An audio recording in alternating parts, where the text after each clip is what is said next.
নবী সাল্লাল্লাহু আলাইহি ওয়াসাল্লাম নবী হয়েছেন 40 বছর বয়সে। কত বছর? জন্মগ্রহণের আগে বাবাকে হারিয়েছেন, তারপরে 6 বছর বয়সে মাকে হারিয়েছেন, 8 বছর বয়সে দাদাকেও হারিয়েছেন। বাবার নাম ছিল বাবা আব্দুল্লাহ, মায়ের নাম ছিল মা আমিনা, দাদার নাম ছিল দাদা আব্দুল মুত্তালিব।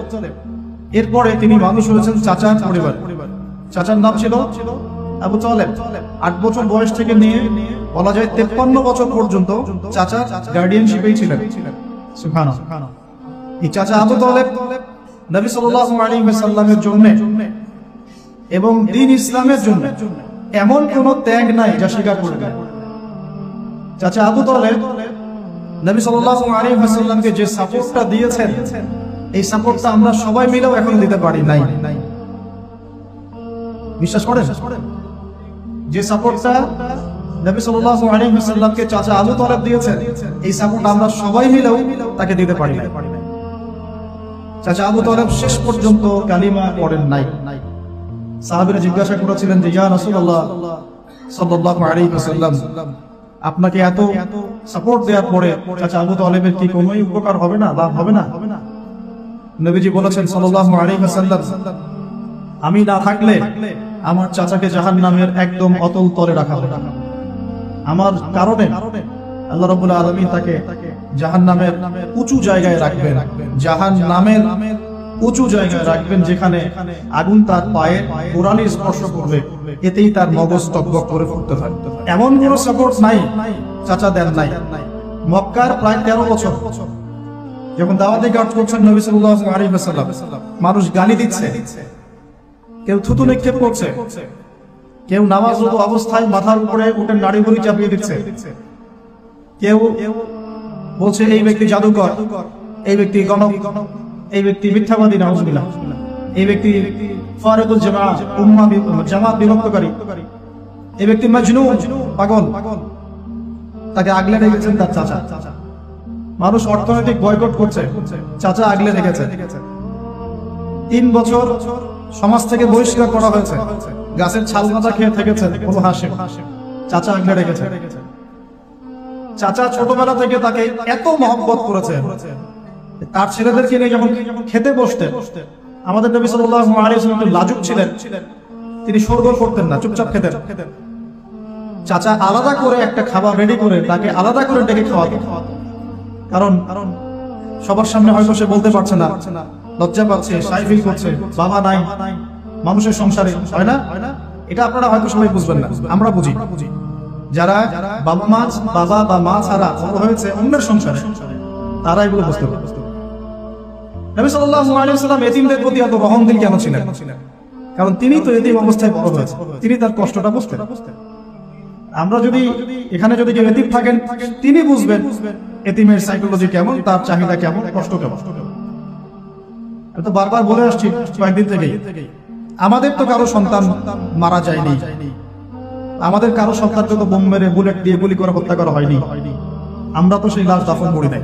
তাহলে আমরা কিভাবে প্যালেস্টাইনের মাজলুম ভাইদের আর্তনাদ আমাদের কান পর্যন্ত পৌঁছাবে? কি পৌঁছাবে?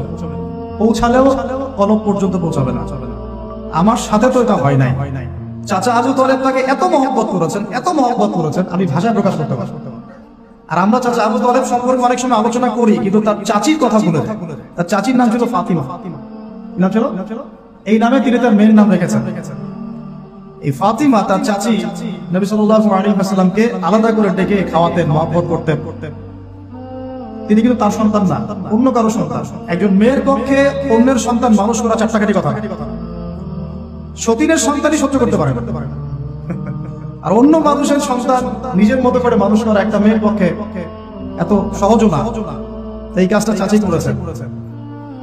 আমি একটা জায়গায় আসতে চাচ্ছি, এত কিছু করার পরেও, সমাজের মানুষের অত্যাচার, নির্যাতন সব থেকে ভাতিজাকে প্রোটেক্ট করার পরেও শেষমেশ তিনি কালিমা লা ইলাহা ইল্লাল্লাহ সাক্ষ্য দেন নাই। শেষ মুহূর্তে নবী সাল্লাল্লাহু আলাইহি ওয়াসাল্লাম বারবার বলছিলেন, হে চাচা খালি কালিমা পড়েন, আমি আপনার জন্য আল্লাহর কাছে সুপারিশ করব। বারবার জিজ্ঞাসা করা হচ্ছে, চাচা আপনি কালিমাটা পড়েন, আমি আপনার জন্য আল্লাহর কাছে সুপারিশ করব। শেষমেশ তিনি বলেছেন যে না, আমি আব্দুল মুত্তালিবের ধর্মের উপরে থাকলাম না। সারা জীবন সাপোর্ট দেওয়ার পরে কালিমা পড়ে মুসলিম না হওয়ার ফলশ্রুতিতে আল্লাহ নবীজি বলছেন আল্লাহ পাক তাকে জাহান্নামে উঁচু স্থানে রাখবেন।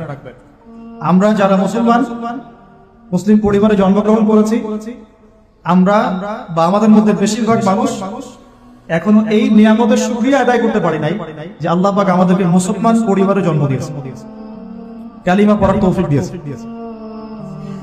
আমরা সহজে যা পেয়ে যাই তার মূল্য বুঝি না। আল্লাহ পাক যে আল্লাহ পাক কি আমাকে জিজ্ঞাসা করেছিলেন যে আবু তাহের তোমাকে মুসলিম বানাবো না মুসলিম বানাবো? আপনাকে কি আল্লাহ পাক জিজ্ঞাসা করেছেন যে আব্দুল্লাহ আব্দুর রহমান তোমাকে মুসলিম বানাবো না মুসলিম বানাবো, তুমি কি চাও? আল্লাহ পাক আমাদেরকে জিজ্ঞাসা করেন নাই। নিজ অনুগ্রহে আল্লাহ পাক আমাদেরকে মুসলিম পরিবারে জন্ম দিয়েছেন। সেই মুসলিম পরিবারের মানুষ এখন কালিমা লা ইলাহা ইল্লাল্লাহের সঠিক মর্মও জানে না, তাওহীদও জানে না, শিরকও চিনে না, ঈমানের রকমগুলোও বুঝে না, ঈমানের মূলনীতিও বোঝে না, ঈমান ভঙ্গের কারণও বোঝে না, কোন কোন ক্ষেত্রে ওযু গোসলের মাসলা মাসাইলও জানে না, নামাজ পড়ার ফরজ ওয়াজিব সুন্নাত মুস্তাহাব বোঝে না, নামাজ পড়েও না। মাশাআল্লাহ, জুমার দিনে নামাজ পড়তে আসে অনেকেই, ঈদের দিনে প্রথম দেখা যায়, আর জানাজার নামাজে প্রথম দেখা যায়। আর দেখা যায় যারা এরকম নামাজ কারা পড়ে না তাদের জানাজা আবার ৩-৪ বার হয়। নামাজগুলো মনে বাকি শোধ করে পড়ে, রোজা রাখে না, যাকাত তো মাশাআল্লাহ প্রায় উঠে গেছে বললেই চলে সমাজ থেকে। বাংলাদেশের ধনিক শ্রেণীরা যদি যাকাত দিত 10টা পদ্মা সেতু বানানো যায়। বিশ্বাস করতেছেন না? ধনীরা যদি সত্যি সত্যি যাকাত দিত, যাকাতের টাকা পদ্মা সেতু দেওয়া যাবে কিনা সেটাও একটা মাসালা। আমি একটা এক্সাম্পল দিলাম, যাকাতের টাকা তো ওইটা করা যাবে কিনা এটা একটা মাসালা, তাই না? যাকাতের খাত তো 8টা, ইন্নামা সাদাকাতু লিল ফুকারা ওয়াল মাসাকিন ওয়াল আমিলিনা আলাইহা ওয়াল মুআল্লাফাতি কুলুব ওয়া ফির রিকাব ওয়া ফি সাবিলিল্লাহ, এরকম একটা খাত আছে। আমি একটা এক্সাম্পল দিলাম, যদি বাংলার মানুষ ধনিক শ্রেণী ঠিকঠাক যাকাত দিত, বিশ্বাস করেন সমাজে আপনি দরিদ্র মানুষ খুঁজে পেতেন। আর যাকাত ভিত্তিক অর্থনীতি চালু করতে পারবেন, রাষ্ট্রীয়ভাবে পারবেন। তবে কেন পারবেন না? কারণ প্রত্যেকটা রাষ্ট্রের উপর জাতিসংঘের নিয়ন্ত্রণ আছে। আমি ভাই খোলামেলা কথা বলার মানুষ, যদি কারো পছন্দ না হয় কিছু করার নাই, আমাকে বলতে হবে, আপনি আমার সাথে একমত হন বা না হন, অ্যাটলিস্ট শুনেন, পরে সত্য মিথ্যা আপনি যাচাই করেন, মানা না মানা আপনার বিষয়।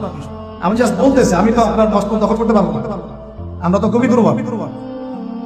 কোন রাষ্ট্রের পক্ষে ইসলামিক আহকাম, হুকুম আহকাম, শরিয়া ল এগুলো বাস্তবায়ন করা সম্ভব না যতক্ষণ সে জাতিসংঘের আন্ডারে আছে। সোজা কথা। তালেবান পারলো কেন? ওর আন্ডারে নাই, তো কারোর সাথে চলে না। সুবহানাল্লাহ। আবার অনলাইনে মাঝে মাঝে দেখি কিছু কিছু শায়েখ আছে বলছে যে তোমরা ওদেরকে জামাই মনে করো, এই করো, তোমাদের আকীদা ঠিক নাই। তালেবানদেরকে যে পজিটিভ ভাবে দেখে সেও নাকি মুনাফিক। কি বুঝলেন? যারা বিগত 20 বছর ধরে কুফরদের সাথে সশস্ত্র জিহাদ করলো তারা হচ্ছে মুনাফিক। কি সুবহানাল্লাহ বলেন নাকি?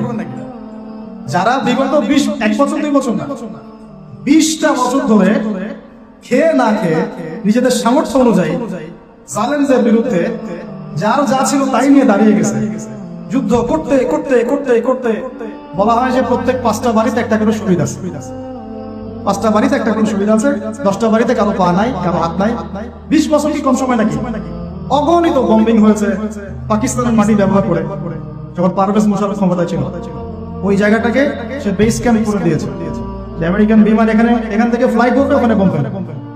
আমাদের মুসলিম ভাই, ঠিক আছে? ওই যে আল্লামা ইকবাল একটা কথা বলেছেন, তুম জেসা দোস্ত তো দুশমন কি কিয়া জরুরত। তোর মতো বন্ধু থাকলে আর সত্য কি দরকার? এটা আমরাও ফিল করি এই দাওয়াতের মাঠে কাজ করতে গিয়ে, তুম জেসা দোস্ত তো দুশমন কি কিয়া জরুরত।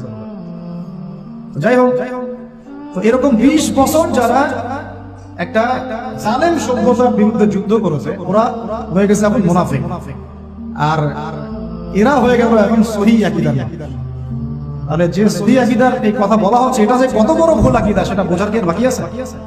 উম্মার ক্রান্তি লগ্নেই ইমানদার আর মুনাফিক চেনা যায়। যখন উম্মার একটা সংকট চলে তখন আপনি চিনতে পারবেন কারা ইমানদার কারা মুনাফিক। ভালো অবস্থা আপনি বুঝতে পারবেন। সব স্বাভাবিক আছে মনে করেন। এখন আপনি বুঝতে পারবেন না আসলে কে ইমানদার কে মুনাফিক। উম্মার উপর কোনো বাধা বিপত্তি আসলে তখন বুঝতে পারবেন যে আসলেই কে ইসলামের পক্ষে আছে, কে ইসলামের বিপক্ষে আছে, আর কে ভিতরে ঢুকে ঢুকে শয়তানি করতেছে। আমাদের আলোচনার টপিক এটা, টপিকে আসতেছে। আমি একটা কথা বলতে চাচ্ছিলাম যে আল্লাহ পাক যে আমাদেরকে জিজ্ঞেস না করেই মুসলিম পরিবারে জন্ম দিয়েছেন, এই নিয়ামতের শুকরিয়া আমরা আদায় করতে পারবো না যদি সারা জীবন সিজদায় পড়ে থাকি। এখন থেকে নিয়ে আমরা শুধু তাওহীদের অনুসারী হয়েছি, এই কৃতজ্ঞতাই আমরা আদায় করতে হবে। আমরা দিনের জন্য কিছুই করি নাই, আমাদের দ্বারা ইসলামের বড় বড় খেদমত হয়েছে এমন না। আবু তালেব একা যা করেছেন আমার মতো 100 জন আবু তালেব তা করতে পারে নাই, পারবে না, এটাই সত্য কথা। আবু তালেব কোন অবস্থায় করেছেন?